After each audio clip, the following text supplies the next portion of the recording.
ये लोग 4-5 दिन से भूख हड़ताल पे बैठे हुए हैं। इनका कोई सुध लेने वाला नहीं है। अब स्थिति बहुत गंभीर हो गई है। उनको चेस्ट एक्सरे इन्फेक्शन तक फैल गया है।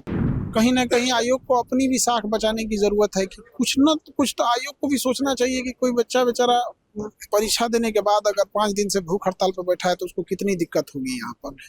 तो हमने पीआईएल डाल दिया, जरूरत लगी तो हम सुप्रीम कोर्ट भी जाएंगे इसके लिए यहाँ पर। आखिर बच्चों के न्याय के लिए किसी न किसी को तो खड़ा होना पड़ेगा। सरकार को भी है कि सरकार को आयोग जो है और सरकार है, इन लोगों को कन्विंस करना हम लोग की जिम्मेदारी है। ये लोग 4-5 दिन से भूख हड़ताल पे बैठे हुए हैं। इनका कोई सुध लेने वाला नहीं है। अब स्थिति बहुत गंभीर हो गई है। उनको चेस्ट एक्सरे इन्फेक्शन तक फैल गया है। किडनी फंक्शनल रिपोर्ट बहुत नेगेटिव आ रहा है यहाँ पे। तो ये लोग एडमिट हैं। इन लोग को वहाँ इनका हिम्मत बढ़ाना है और कहीं ना कहीं आयोग को अपनी भी साख बचाने की जरूरत है कि कुछ न कुछ तो आयोग को भी सोचना चाहिए कि कोई बच्चा बेचारा परीक्षा देने के बाद अगर 5 दिन से भूख हड़ताल पर बैठा है तो उसको कितनी दिक्कत होगी यहाँ पर। तो इसमें आयोग को भी सुनने की जरूरत है और हमने इस पे पीआईएल डाला है हाईकोर्ट में। परीक्षा खत्म हुआ उसके बाद ही हमने पीआईएल डाल दिया उसमें कि सभी जिलों के जहाँ जहाँ परीक्षा हुए हैं उसके सीसीटीवी फुटेज को सार्वजनिक किया जाए। जब सीसीटीवी फुटेज आ जाएगा तो सारा चीज क्लियर हो जाएगा, क्या अफवाह है क्या हकीकत है। और दूसरा जिसपे शक है उसका नार्को टेस्ट किया जाए। तो हमने पीआईएल डाल दिया, जरूरत लगी तो हम सुप्रीम कोर्ट भी जाएंगे इसके लिए यहाँ पर। आखिर बच्चों के न्याय के लिए किसी न किसी को तो खड़ा होना पड़ेगा।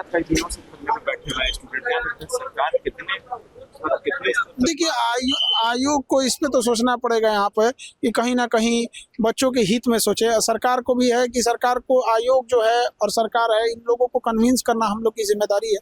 हमारी कोशिश है कि इन लोग को कन्विंस किया जा सके यहाँ पे।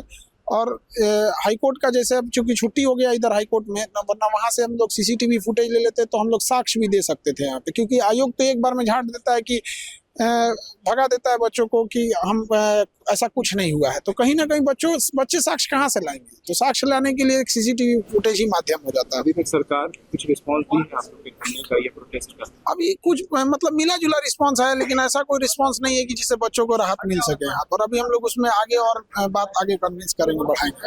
आप अस्पताल में कितने लोग घायल हैं? यहाँ लगभग 4 से 5 लोग हैं जो बहुत सीरियस हैं, उनको बहुत आईसीयू में भर्ती करना पड़ गया। और बाकी 10 लोग हैं जो अब उनकी भी बीमार हैं, बट ये जो 4-5 है ज्यादा सीरियस है।